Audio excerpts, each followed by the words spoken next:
Good evening, everybody. Welcome to Lethal Sales. We've learned a lot already. The show even started all about coffee and hotels. But the actual topic tonight is trust and transparency at dealerships. How do we accomplish that so that customers are happy to come and buy their cars from us? And we will start with Peter.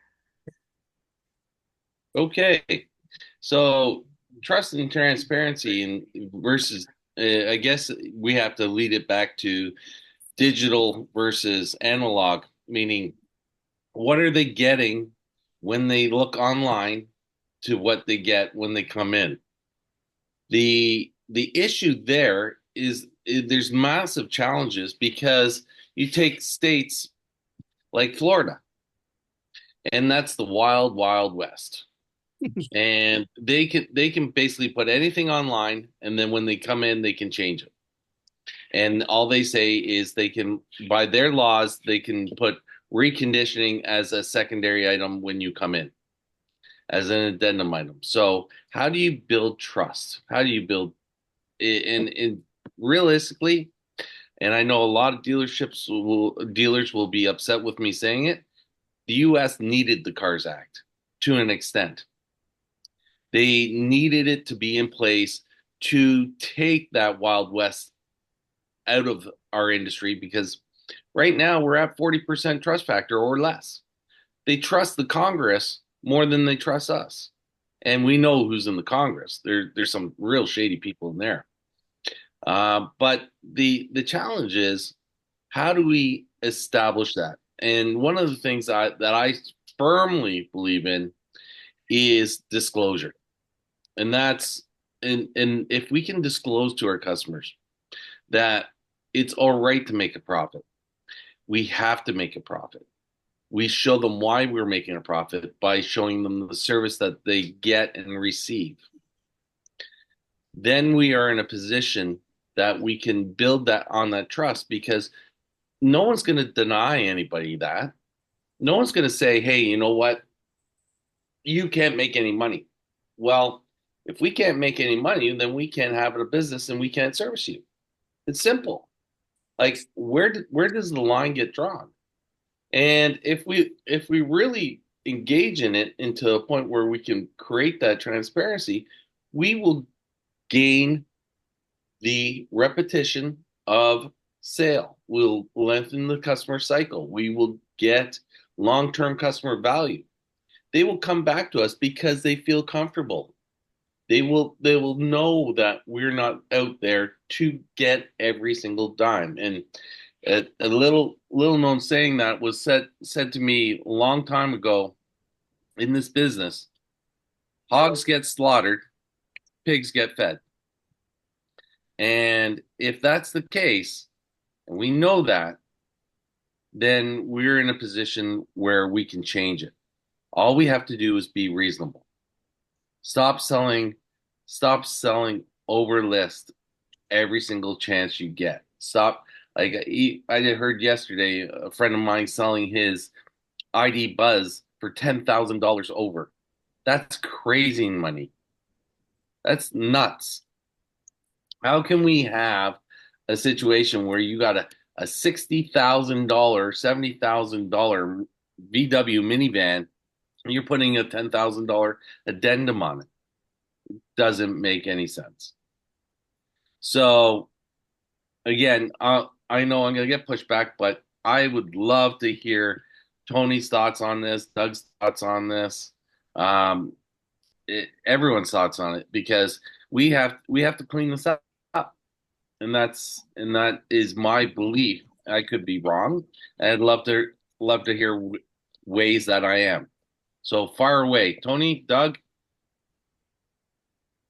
I'll jump in if you don't mind, Peter. Um, go first of ahead. all, first of all, whether the dealers has profit or not is none of the consumer's business. Nor should it be, nor should they concern themselves with it.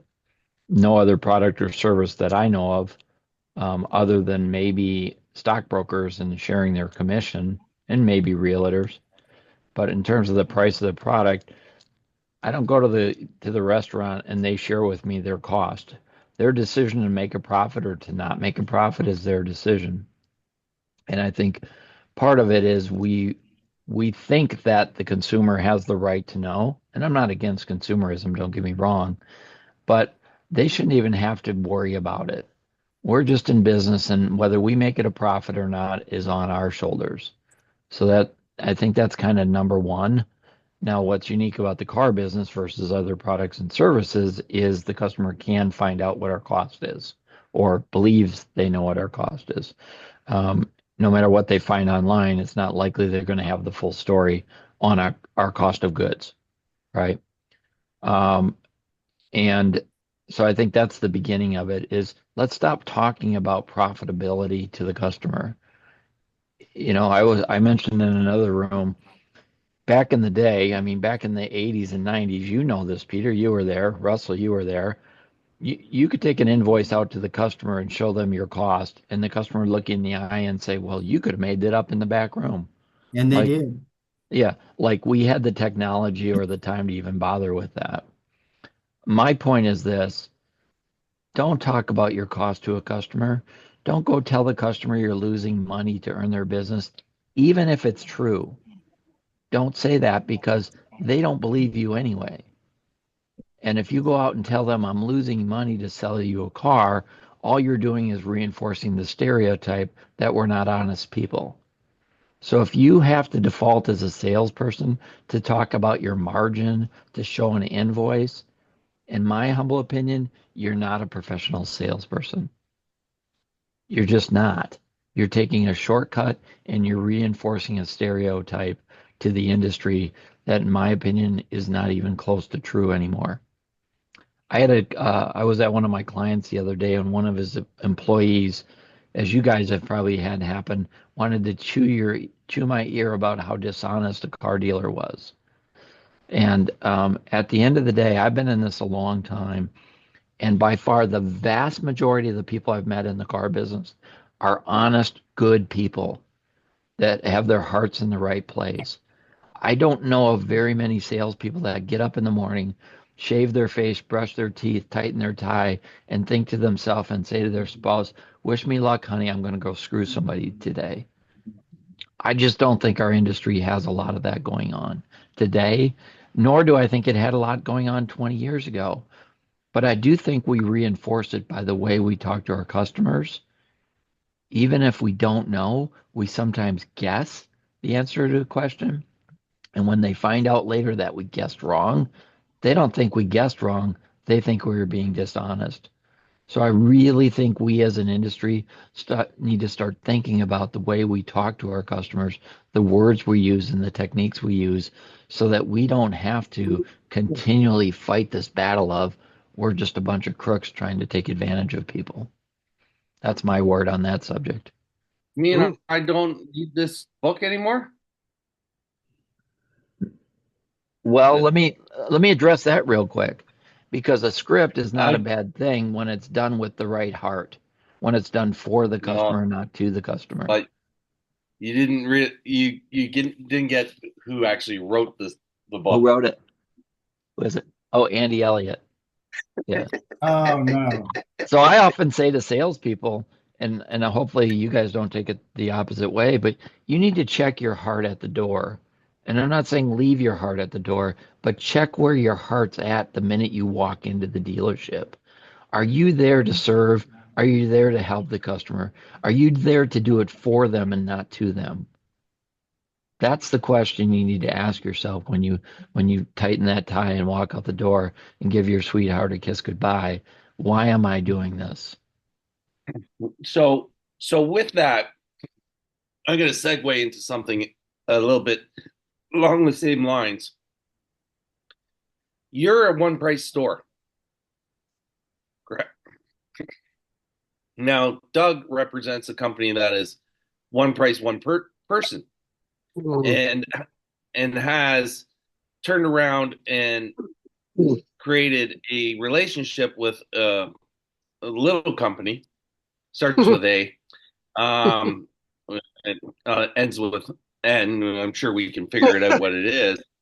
But I, I I don't want to reveal that. I'll let Doug You do can it. But you can reveal it.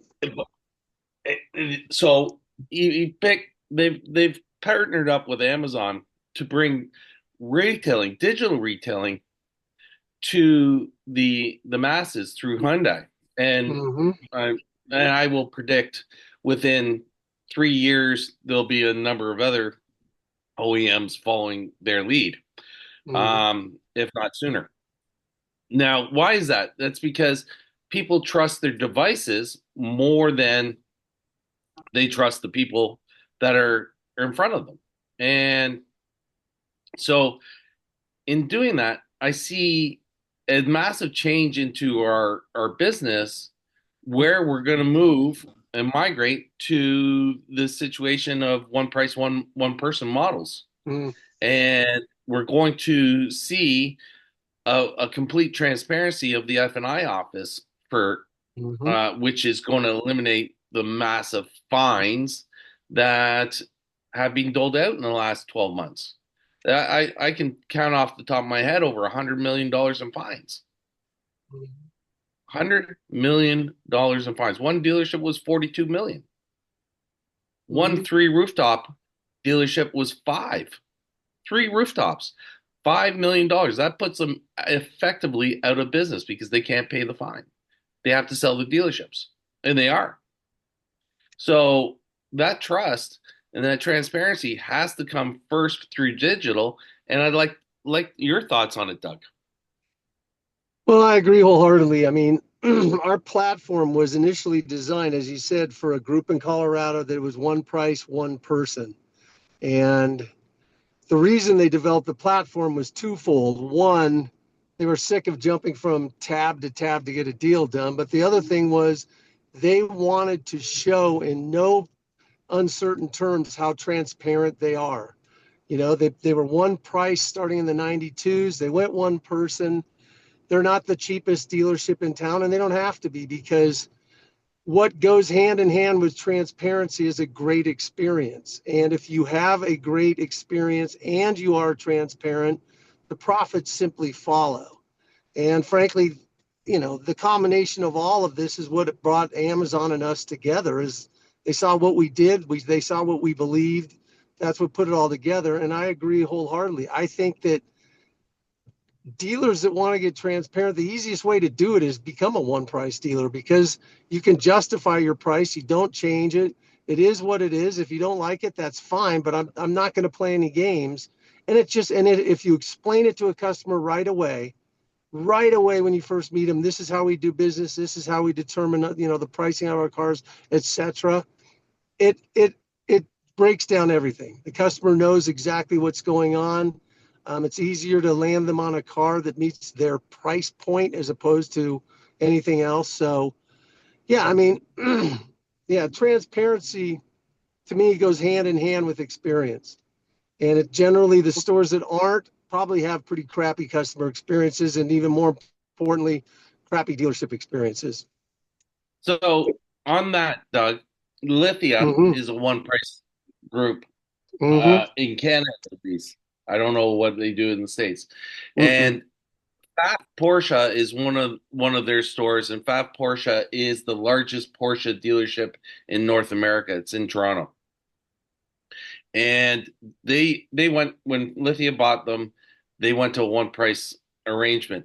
They've had five different news outlets try to buy a Porsche and negotiate the price right down to pennies, Mm-hmm. where the deal came out at like XXX and 14 cents. Said knock the dollar 14 off of it and I'll take the car. So it's a round number. They won't even do it. Nope, They you stand by can't. the integrity. They stand by the integrity of it, and again, the news outlets try to get them to do it, and what they're doing is they're promoting how the integrity of the dealership. So I commend them in doing it, and I think realistically there is not a challenge with being one price other than if you break that one price, and Yeah, that's that's where the that's trust the gets broken. key. The integrity of the program is the key. You know, when stores go one price, they think they're going to lose so many deals, and really you don't. After a while, people get used to it. They know what to expect and they like it and they appreciate it because it's like buying anything else. The price is the price. So you're right. You'll hear dealers say they're one price, but then you'll ask them point blank. So what do you do at the end of the month? Well, you know, we got to make a deal. We're going to do what we're going to do to make a deal. And it's like, then you're not one price. You're masquerading as one, but you're not truly one price. You've got to have integrity in a one price world, and you have to stick to it. Doug, Peter, would you agree that the first group of people you need to convince that there's integrity in your pricing is your sales team? Oh, totally. You have to coach them up. And it's not hard. They just have to understand the theory behind it and how to explain it. But yes, those are the people that panic at it. Right. Those can are I the first ones you've got to convince. Mm-hmm. can I jump in a little bit on this? Sure. The cell phone. We've been talking about transparency. Tony, I love that you're a one price store, and I like that. You check your tie. Are you going to take advantage of the customer, or are you going to serve? The customer can buy their car today from their cell phone, and the dealers that learn to accommodate the customer that wants to buy the car from their cell phone is going to win. And the thing is because of the cell phone being a private device, from the compliance standpoint that I spend a lot of my time in, is there's two things that every dealer has to do to sell a car. Two very important things. They have to verify the identity of the customer to make sure that they are who they are. And then they have to make sure that they have auto insurance coverage to drive in the state. So there are software technology where dealers can meet the consumer, where the consumer wants to come in, look around their websites, check in, see what's available, and then the consumer, if they want to engage further, the dealer needs to let the consumer go further along the journey. If it's a one price, wonderful, great. Do you want financing? Now you need to authorize. We don't know. You have to let us know. Now we have to run your credit. So the digital format takes the emotion off the showroom floor. And now we're not asking salespeople and humans and things like that to do all of this. We're giving the consumer the pathway of how they want to do it. If they want to do a test drive, we've got to verify who you are. We need to verify. If you're going to drive one of our $50,000 cars, we need to verify your insurance. So dealers have always been petrified of starting the deal at verifying the consumer before they do anything. And if they could add into their systems, which there are solutions to meet the customer where they can verify up front and then come into the dealer's site, do whatever they want to do, buy the car, get as far as they want, come in for a demo, but it's here now. And from my experience, it's all about the dealer finally committing and telling his team that we need to finally do it. And it's no more, do you think we're ready? The new administration's in, but the attorney generals and the FTC are going to continue to go after people that aren't securing the consumer's personal information. Dealers are getting breached. They're stealing their information, and now they got bigger problems. So the digital end-to-end, where the consumer can come in, the dealer can do their compliance checks and balances, is all off of the consumer's own personal cell phone, and the dealer has the software to provide that to their salespeople. So that's where the deal starts. So more we can talk about that, but It is the transparency that we're looking for. It's the process that we've been looking for to do compliance up front, not at the end when the horse is already out of the barn.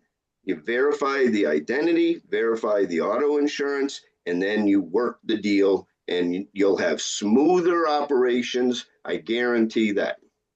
That's what I had to say. Oh, I agree with you 100% there, Gary. There with the issues that are out there in cybersecurity and everything else, we have to be so protective of how we operate, and we run loose. We run loose as three lug nuts on a wheel. It's never been tightened. That's the problem. You're from Canada. Yeah. I've been watching this since. Don't hold that against him. No, he doesn't know the U.S. laws, but we've been. Oh, I do. Yeah, he does. No, I apologize. I only work in the United States. Yeah, no. I'm going back 30 years of the business. The auto financing end of the industry. I was a finance manager in the 90s. So I'm telling you, what was happening in the 90s is no different than what's happening in dealerships today. The same, absolutely. The same fraudulent activity that was going on. And so what I'm saying is I've been trying to teach people how to do it right for the last 30 years, fighting. And because now with digital and the government, we all are going to see the dealerships either go out of business or get much better, because they're going to embrace the technology that the consumers wanted them to embrace for the last 20 years. So that's all. Go ahead, Jeff. Can we agree that trust is the hub on the wheel? Because if you don't get there, I ain't buying. You know, you've got to do all these things to get trust. You know, reputation management, you got to listen. You need visibility, you need consistency so that your price on your website is the same when they walk in the store. All these things have the capacity to erode trust as soon as you walk into the showroom. You know, and again, people didn't walk into the showroom, Peter and I just talked about this, to get out of the rain. You know, they're there for a purpose. Jeff, I'm going to answer that. I see two different showrooms today. You have your traditional showrooms selling automobiles and servicing customers. And unfortunately, my brain goes from 650 credit score and above. 650 and above, that's normal. But unfortunately, 60% of our customers today are in 650 and below, and in $6,000 vehicles upside down. So you want to talk about this showroom? This showroom's hell, because all they're trying to do is they're fighting over trades and they're fighting over approvals. I run away from that store because that's where subprime's happening and it's chaos. So we do today, as far as I'm concerned, there's two different showrooms. There's a good showroom where nice people want to sell good cars to nice people. And then you have that subprime middle end fighting for the life, buying a car that they can get to work. So there are two. So I'm not trying to challenge any of your statements, but yeah, we've lost it. The auto industry, some of the higher ends still know how to service. But if you start getting into the meat and potatoes, your Hyundai, Nissan, Kia, Chevy, Ford, they're struggling for deals. Well, so what are the components? Let me kind of back up on my question. Yep. What are the components that can help restore, if not build trust? Because you're right. Honesty. Honesty. I want to default to Doug for a second, because and I think we talked about this, or maybe just it was Doug and I one-on-one, but people already have trust in Amazon. So I Oh, know that Amazon's going to be there if something goes sideways. They're going to, as a Prime customer, which I hope you guys all are, they bend over backwards and do cartwheels to resolve problems. AutoNation. I think the average consumer probably has more trust in AutoNation because there's one on every corner across the country, right? So when you see these brands, and Doug and I know the brands here in Denver, but you see these, I'm more comfortable, right? So there's a little more trust going in the door. Forget about the website for a moment, Gary, but there's a little more trust by time I'm ready to buy, whether that's online, but let's just say I'm setting foot in the dealership. And you just need to really not break that trust.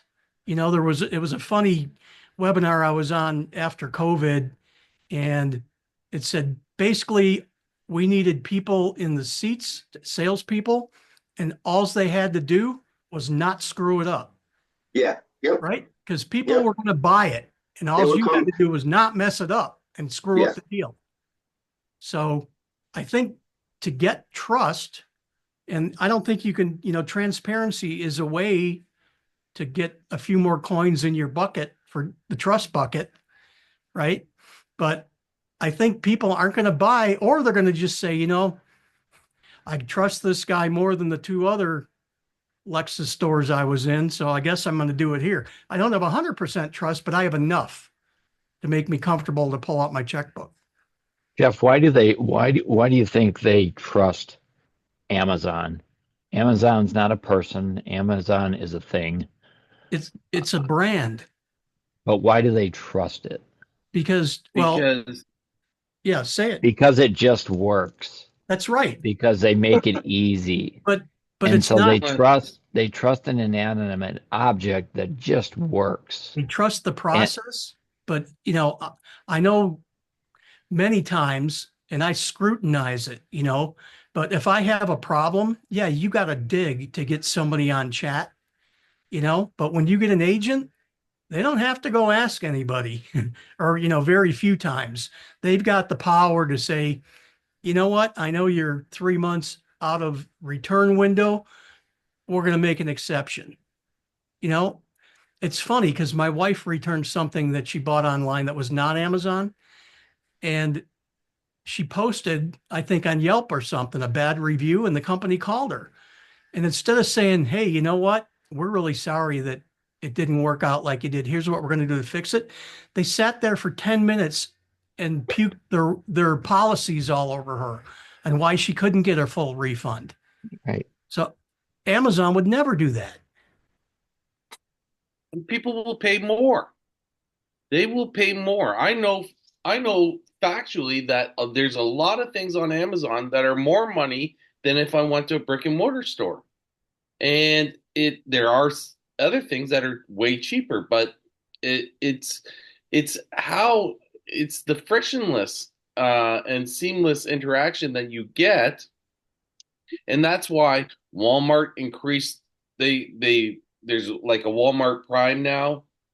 Sam's Club has a Prime membership now. They're all going to that level that hey, we understand that consumers want to be able to have that frictionless transaction process. That's where the value is. Mhm. It's Sam's not in the Club, price. same thing.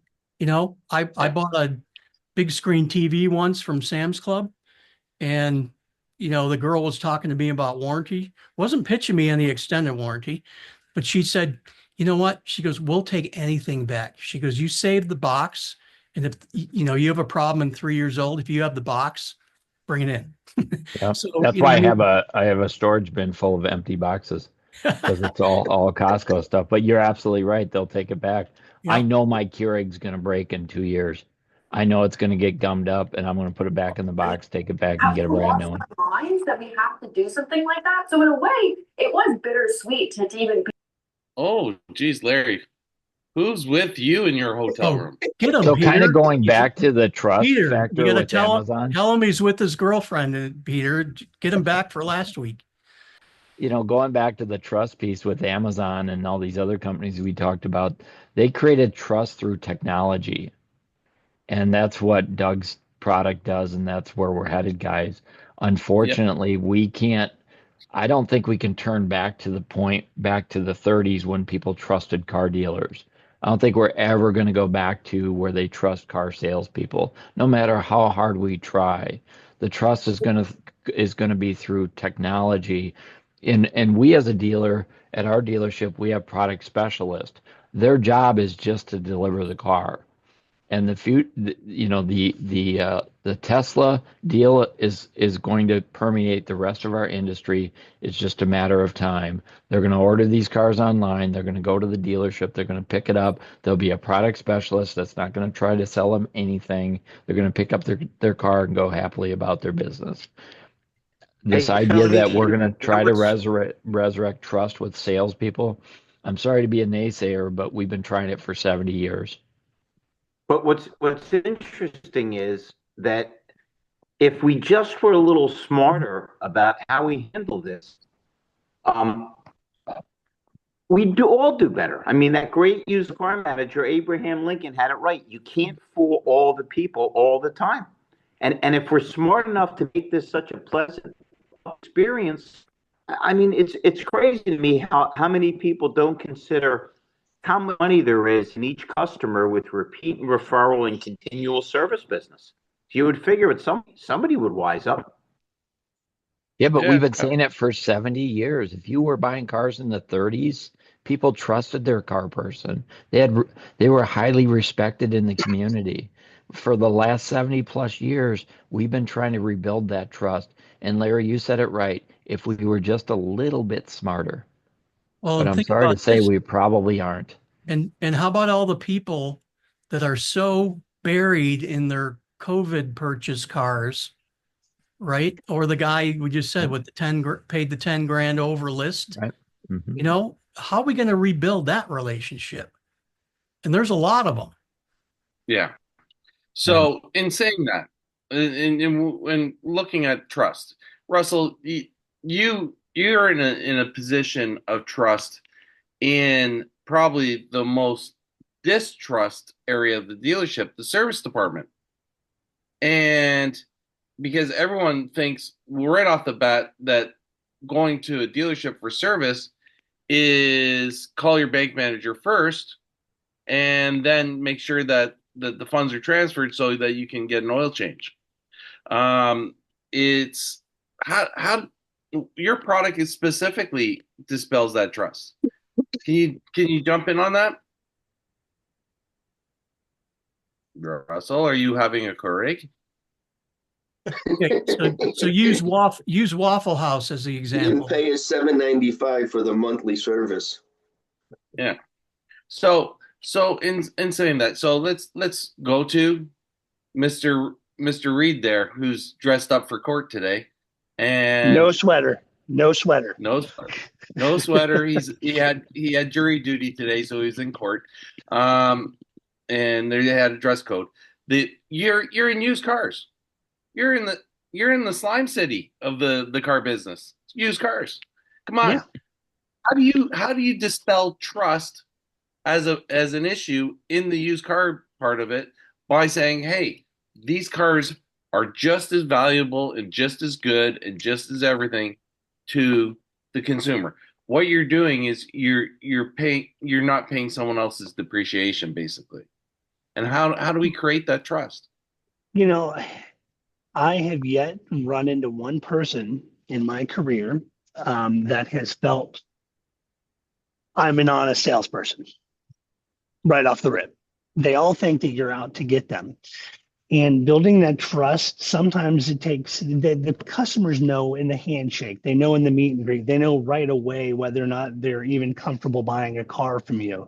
It depends on how you're dressed, how you look, how you talk, how you walk, all those things, the body language you give off, all that stuff is there. You've got to be impervious to the outside elements, so to say, of the mental frustrations, the physical frustrations, and the elements of the world that are around you when that customer comes onto that lot in your showroom where you reach your hand out to shake their hand.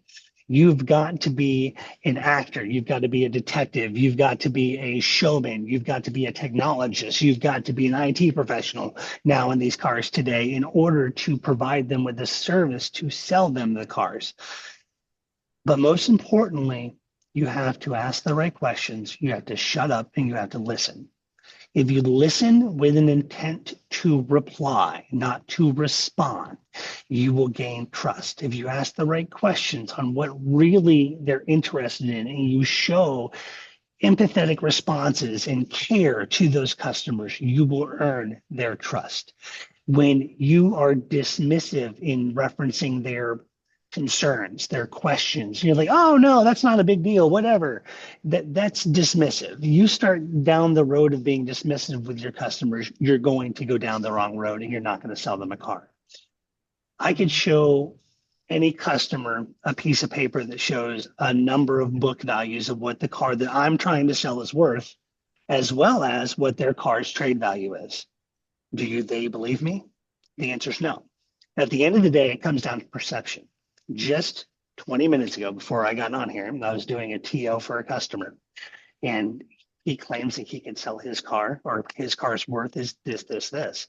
And he goes, are you going to miss this deal for $2,000? I said, are you going to do the same thing? And it's the reality of it. I was like, my car to me is worth X amount of dollars more than what I'm already selling it to you as. Your car to you is worth more than what you think I'm giving you for the car. I think it's a fair assessment. We're both on opposite ends of the spectrum. But having those things and just being downright like upfront, I mean, I'm not going to say it's blunt, but being upfront and descriptive and just candid with your responses and laying out the facts and telling them, like, I'm not the guy that's going to pull the wool over your eyes. This is the store that's going to treat you right with the respect. We're going to hit you with the right number the first time. And if you want to step out of here, it's not the right car for you. That's fine. I'm married. I have 2 kids. I get told no a lot. Getting told no by a customer is fine. I'm okay with it. As long as I can go home and sleep at night and live on my morals and my ethical pillow, I'm good. I'm not going to do anything wrong. I'm not going to do anything shady. And I'm not the guy that's going to slap, too much lipstick on a pig to call her pretty. There's a little bit of that going around everywhere, but let's get a car deal done the right way. This is all I want to do. Yeah, no, I agree 100% with that. It's perception we're selling for trust. 100%. And that perception becomes, are we providing the value that exceeds the price? And if the value exceeds the price, then the deal gets completed. Mm-hmm. And that might not just be the vehicle. It might be the backing of the vehicle, the service, the warranty. It could be the service history. It could be anything. It could be the individual himself. And it's always that we have to give to earn trust. And it is essential and that we do so. And I like to say that a lot of people say, oh, you have to earn my respect. You have to earn my trust. No, you give it right away. You give it right away. Who are we to say that you have to earn my trust? Are we elitist individuals? No, we are there to give you everything. It's our integrity that we hold. And if any one of those 3 are lost, then they're near impossible to gain back. So in saying that, there's a lot of things that we look at. And Mike, you never get a chance to talk. So even though you're wearing a funny hat and you and is he wearing a sweater? Please tell me he's wearing a sweater. He's not wearing a sweater. No, he's not wearing a sweater. The only thing funny is that nobody else is wearing the hat. That's his chest hair. Yeah. That's my chest hair. We don't see my big foot. So, Mike, what do you think? Like, you're in the marketing side of things. Yeah. That's where trust is built. Yeah. Yeah. I heard it tonight. Especially digitally. Yeah. Yeah. I heard it again tonight. There's something that's been over 2 decades called reputation management. 10 years ago, we came out with reputation marketing. And every time I talk about it, there's always one person that says, no, no, no, Mike, you mean reputation management. No, I mean reputation marketing because you don't gain and earn any money off of managing anything. You make money marketing. So when people go and they go to a particular word of mouth, they heard about a dealer that their neighbor bought a car from, and they go into Google and type in that, the first thing they're hit with is the reviews.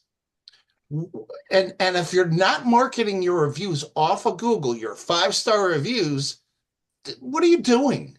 If you're not responding to those reviews, even the bad ones, then a person's looking at that going, huh, they didn't even say thank you to a 5-star review.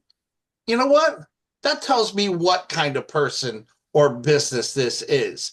You need to deal with a reputable kind of business, and that is shown by the value, the reason, and the call to action. And if there's not any of those there, why even bother being in business? Because you're not going to gain the trust of somebody walking on your lot when you skip all of those. So, some will, some won't. So what? And I move on. My quick question on that point. Do you, when you get a bad review, all right, Yes. let's say it's something that you could actually have a pretty good rebuttal on, customer's completely wrong. When you say rebuttal, what do you mean? All right, so we had a client one time, and this is actually one of my, I'm gonna hate to say this, and I'm gonna regret saying this, but one of my favorite reviews that we've ever had, because I totally responded to it in a manner that was petty. Guy writes into our service department talking about the quote he was given because the quote was so expensive. The quote was expensive for the reason in which he had aftermarket rims on the car. The aftermarket rims were bigger size than what the car required on the car. Not a big deal. Who doesn't do that? Many people do. But he didn't have spacers on them, and the rims were scraping the calipers. Safety issue. Big safety issue. So he wanted us to fix it. Well, he was complaining also about a slow leak. Well, we found out his rim was cracked. So we're a Mercedes-Benz store, so we can only fix it with Mercedes-Benz parts. We quoted him 4 new rims, 4 new tires, because that's what we can do. And told him about the issue with the cracked rim and also some other things. And he went livid about it online. And I mean, his review was like a page long, and I actually have a copy of it somewhere because I want to frame it and write it up. My reply was so eloquent back to him, and it was saying like, you presented with us an issue of a tire with a slow leak. We found out your rim was cracked. Upon inspecting your car, you have aftermarket rims, which are not OEM equipment. Therefore, the only thing we can do is quote you new factory equipment. You can't put 1 rim on, so you got to put 4. So here's the quote for all 4.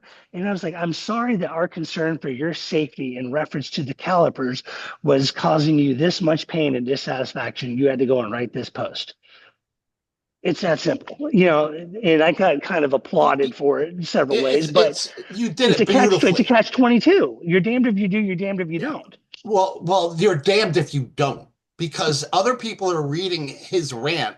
And when you don't respond, they say, you know what? They just ignored this guy.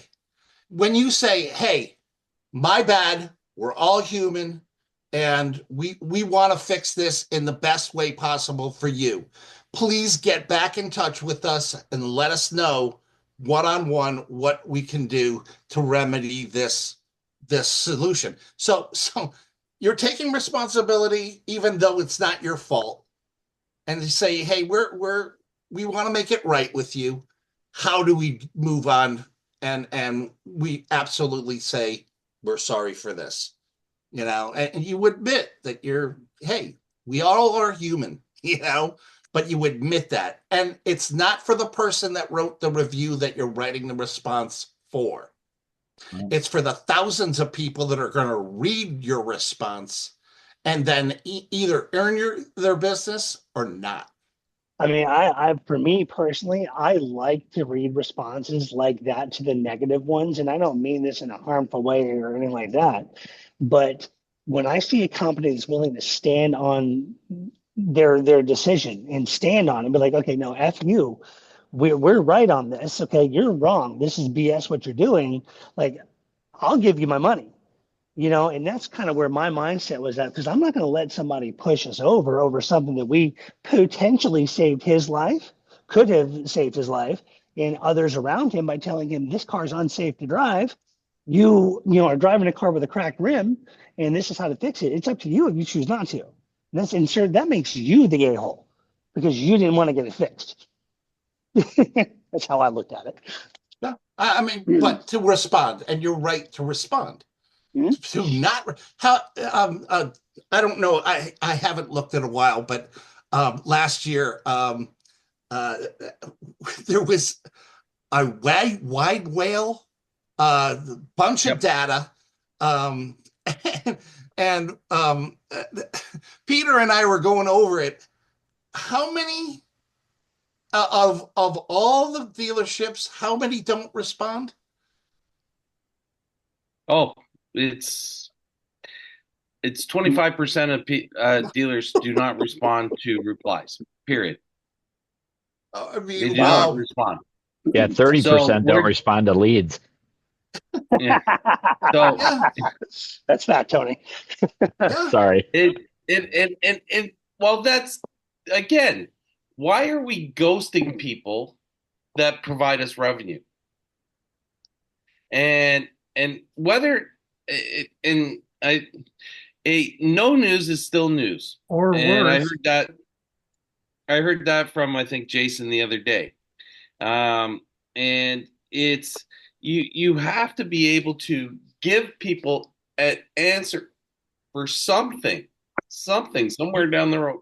You have to acknowledge their feeling, right or wrong. You got to at least acknowledge it. I understand your position.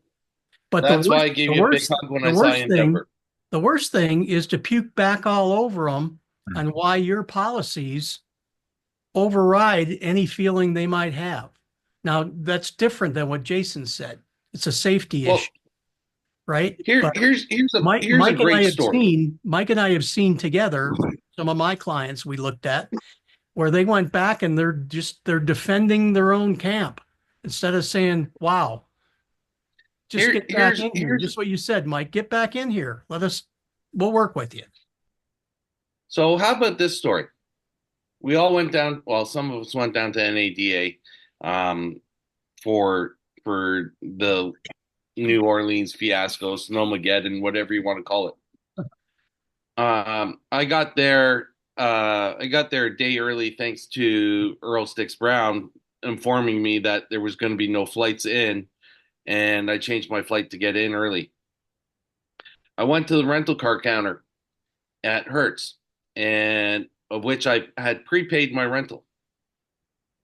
And they turned around and said to me, "I'm sorry, but there's no cars." I said, "So hold on, there's no cars. You're not going to be open tomorrow, and you can't supply me with the car that I've already paid for." Nope, nothing we can do. And they still kept my money. They didn't refund me the money because I booked it through a third party. They said, "Too bad, so sad." I haven't addressed it yet, which I will in time, but it's ridiculous. The challenges are that this happens far too often. I went next door, went to Enterprise. They said, "Sure, Mr. Smith, get in your car right away. No problem. There you go." So in saying that, I'm in a rental car with Enterprise, come back on the Thursday, drop the car off because I don't need the car. There's no reason to have a car. Drop the car off, and they turn around and they say, "Okay, no problem, Mr. Smith. There you go. Thank you very much for choosing us. Whatever. The Just go right through there, get in the bus back to the airport, and get an Uber from there." Said, "Okay, get to the airport. There's 2.5 hour wait for an Uber or a taxi. Back in the rental car bus, back to get another rental car. Pick up another rental car. Mr. Smith, you're back so soon." I said, "Yeah, I'm not waiting for a cab. Give me a car. It's less money. We'll give you a discount because you're going through that trouble." What's the rental car company that I'm going to use moving forward? Is it Hertz or is it Enterprise? They didn't have to give me an offer. They didn't have to do anything with me. They just said, "Here you go. We understand that this is turmoil for you. We do not want your stay to be that way." Hertz didn't give a crap. So, Should and have it's picked not, Avis. yeah. Are they the same company though? I have no Isn't idea. Hertz, Avis, and Budget the same company? Actually, I don't know. I don't Amazing. know. They might be. Yeah. So in saying that, we look at ways of improving our customer service that will guarantee us long-term customer value. And that's the important thing about the trust. I have no trust in Hertz ever again because they left me stranded in a different country, in a different city, with no way of transportation, even that I prepaid it. Whereas in Enterprise, this stepped up and said, "Hey, it's like the guy who drives down the highway and gets a flat tire, and the first tow truck comes by and goes, I'll fix your flat for $150." And the guy's going, "Well, $150, it's a lot of money. I can't afford it." And then a guy pulls up behind him and says, "Don't worry about it. I'll fix it for nothing. Get you on your way, get you safe, get you moving." That's where we're supposed to be. And it's not Peter, about profit. It's not about profit, and it's about doing the right thing. And profit is not a dirty word. It's not a four-letter word. It is necessary, but gouging is not. Peter, could it be the person and not the company? No, because I spoke to 5 people that day with Okay, Hertz. so yes, and you're I'm not debating whether it was the right, Yeah, but I am saying that there are situations in all businesses where it's the person, not the company. Now, in this case, it wasn't. I'm not arguing whether, yeah, but yeah. you can go into a car dealership and you can meet a rookie salesperson that can't find his way out of a paper Oh, bag and walk away going, those people suck. yep, So absolutely. sometimes it's the person and not the company. But But I think it's important that companies be aware of it. It might be a person problem and nip that as in, quickly as they can. in saying that, also, in saying that, Tony, isn't it the company's responsibility to train that person and have them up to a performance level that they can interact with the customer at a level that is anticipated by that customer before they let them out there? Absolutely. And we, I'm not letting the company off the hook yeah. at all with a very little but. Individuals have bad days. Oh, absolutely. Absolutely. And I've told every single one of my direct reportees that have been worked under me and said, if you're having a bad day, leave. I'm never gonna I'm never gonna chastise you for not being at 100% capability in our with our responsibility that we have for the public. If you're not at 100%, go out and go get a coffee, go get some lunch, go do this, go take a walk around the park. I don't care. Until you can come back, you're of no value to anybody. So, yes, we have to have a strong leadership, absolutely bulletproof leadership that is going to do that. And it is that important that we continue that thought process and that evolution that we're going through with companies like Doug's, with companies like like Russell's, with dealerships like yours that recognize the one price policies, with rather than hey, it's all right. We like you don't go into a restaurant and negotiate for a meal. Why have we made it okay to do it in a dealership? It's not something well the customers expect it. No, they absolutely don't want it. And it's been proven over and over again in surveys. Yeah, you teach what you tolerate, right? Exactly. So in that, is there any burning desires or last statements that anyone wants to make tonight? Jimmy, you were quiet all night. Fred, are you recovered You said from the 25th?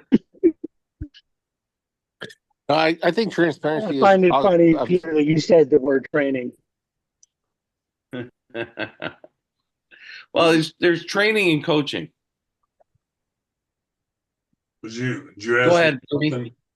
Yeah, I asked you if you recovered from the 25th. I know it was 2 months ago, but it's a long night for you. Christmas. Okay, yeah.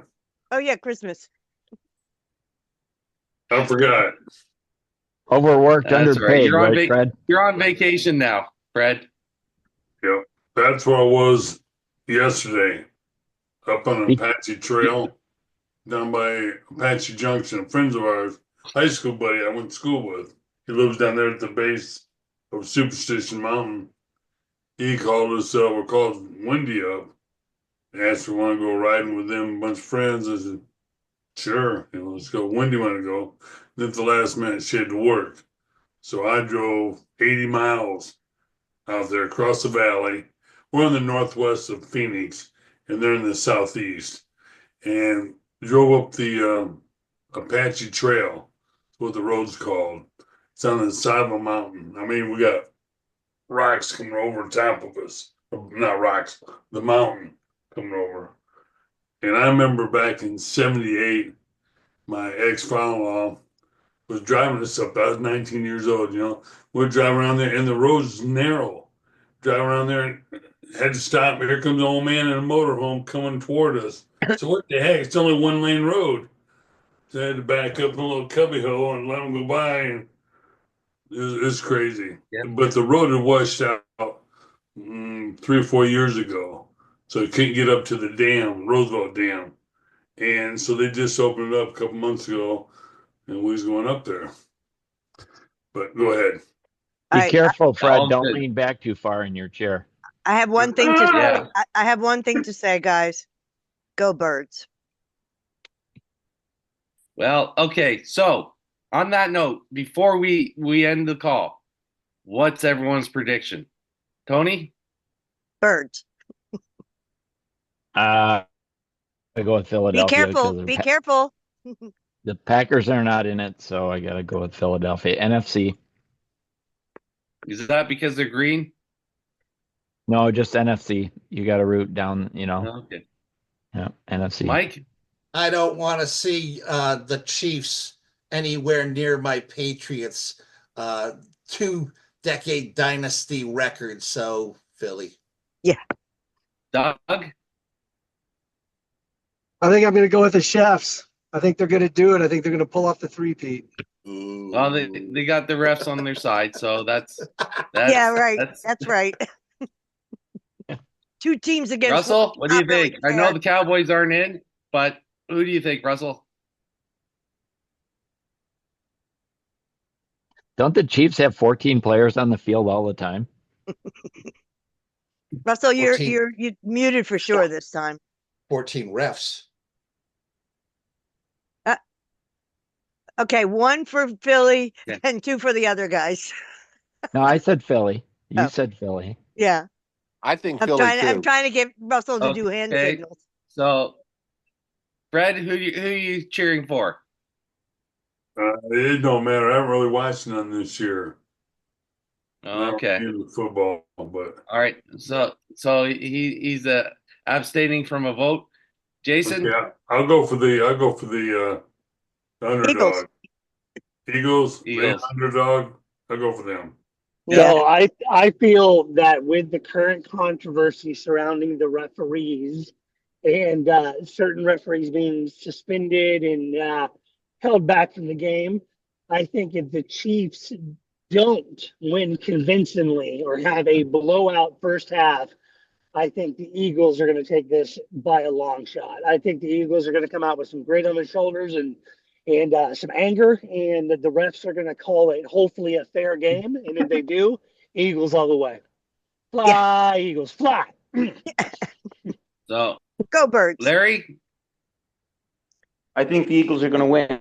We got the best runner in the league. We have a better offensive and defensive line. The only thing they have that nobody else has is a quarterback that great. To be that consistent. This guy's been in 6 or 7 straight AFC championships, 5 Super Bowls now, and he's won 3 of them, but I think he's going to lose this one. I mean, is he really that great, or is it the refs helping him out? I mean, you got to make that argument. I'd take him on our The team. refs helped out Brady. The refs, they always accuse the winners. This guy is great. He's not good. He's great. If you don't believe me, ask the Buffalo Bills, because Josh Allen is great, and every year they come up short. Don't forget, Peyton Manning was great, a better regular season quarterback than Brady. When it got into the playoffs, Brady whooped his ass every time except once. Jim Kelly, 4 in a row, never won one. That wasn't him. That was just the NFC overmatched the AFC those 4 years. Absolutely. Those defenses were awesome. What Okay, do you so got, it's the what do Eagles you all got the there, way. Peter? I got a Kurt Warner signed football from NADA. You could have had one too there, Jason, if you had went, but that's I right. know. But on that note, everyone, thank you very much. I have to say, I'm going for the Chiefs because I 'Cause you're cannot not support the smart, that's why. Eagles because Yeah. I'm a Dallas fan. So, Hey, end of Larry, story. you're a baseball fan, right? Correct. Have you seen Getty Lee's baseball collection? Yeah, it's pretty astonishing. It is amazing. There's a YouTube video. It's crazy. How many millions of dollars is that thing worth?